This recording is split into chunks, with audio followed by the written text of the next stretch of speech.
Bonsoir tout le monde, merci d'être là, merci d'être si nombreux pour cette avant-première. C'est un film qui a été fait par Jonathan Tayeb, ici présent, réalisateur.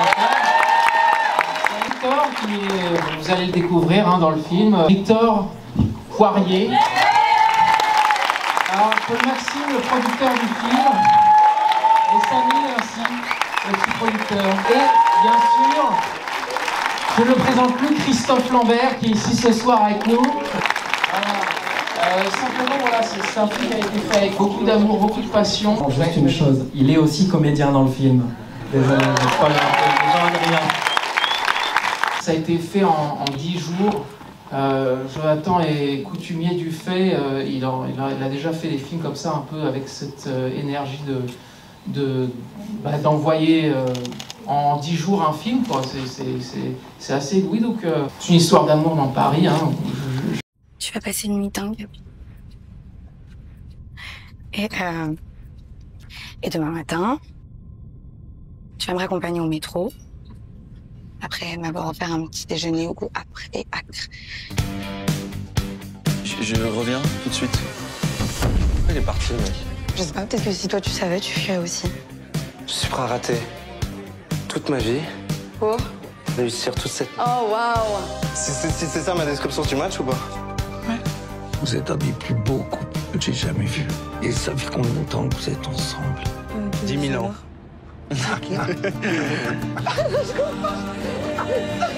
J'aimerais bien être utile, mais c'est pas... Moi, je trouve que 15 ans d'amour ou une nuit d'amour, c'est à peu près la même chose. Qui a passé une journée de merde? Un peu tout le monde. Le métro, boulot, dodo, c'est ça qu'on veut, non? Vous allez vivre une expérience tout à fait extraordinaire. J'adore être avec toi. J'espère juste que tu peux comprendre que toi, rien avec moi. Moi, je pense surtout qu'il faut qu'on se paye un super moment, qu'on rangera sur notre petite étagère de souvenirs, bien empilée, bien poussiéreuse, qu'on finira par chérir du fin fond de notre EHPAD.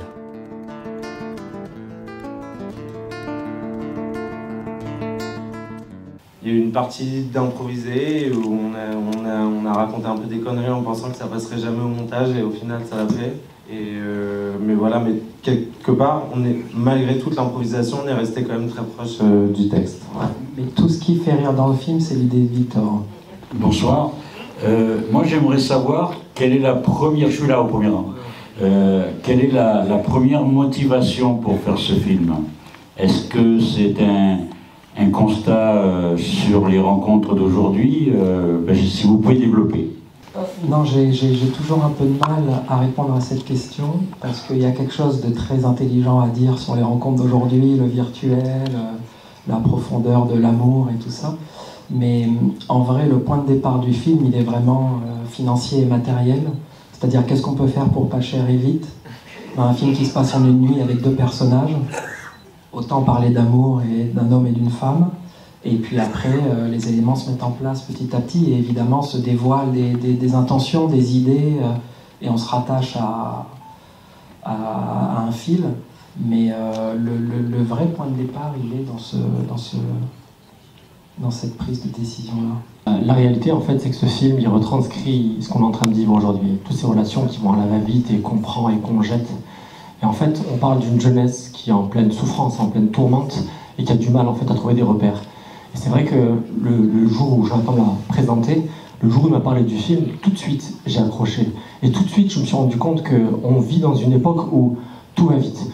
Dans ce film, il y a 2 scènes de bisous, mais rien d'autre. Et il est extrêmement douloureux, et au plus on avance, et au plus on se rend compte que cette souffrance, en fait, qu'il partage, c'est quelque chose qui est présent au quotidien.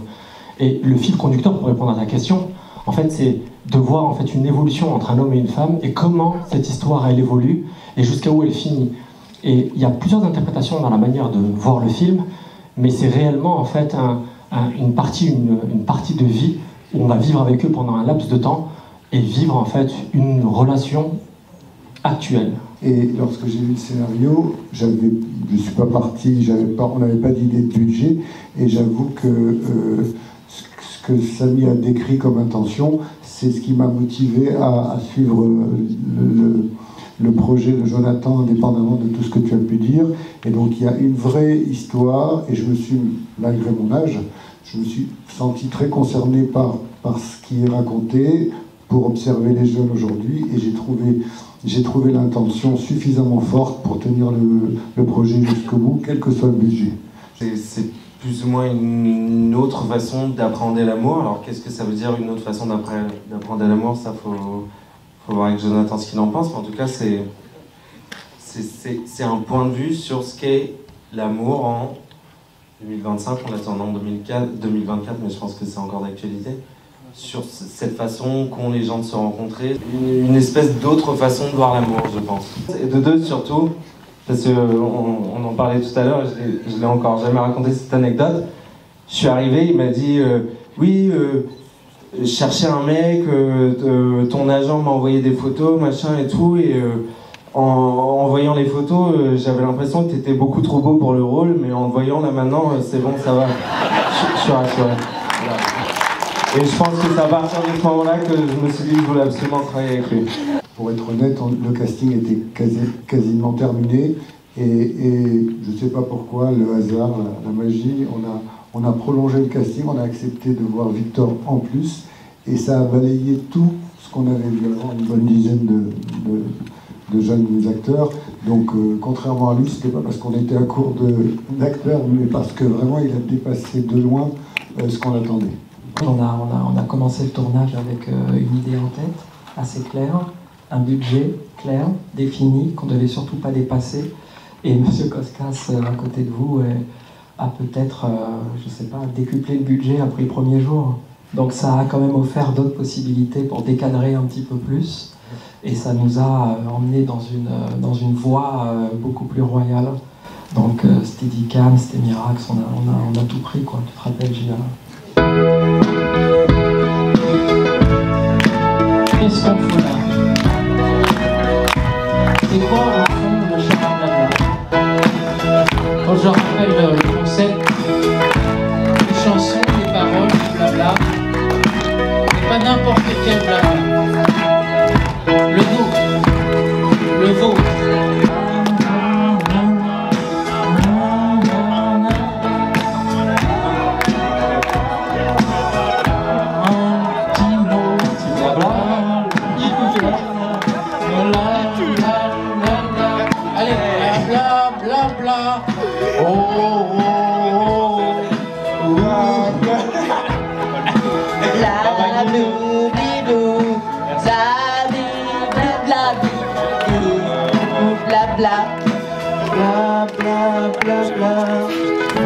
Merci d'avoir ouvert avec nous le champ des possibles. Parce que le champ des possibles, c'est nous. Merci. C'est vous, c'est toi. Merci. Merci d'être venus si nombreux à cette avant-première à Marseille. C'est un peu sacré pour nous. Et pour Jonathan aussi, parce qu'il a bossé ici quand il était ado. Donc, merci à vous tous. Voilà. Une production de Cinézoom. Zoom Ciné est une mission.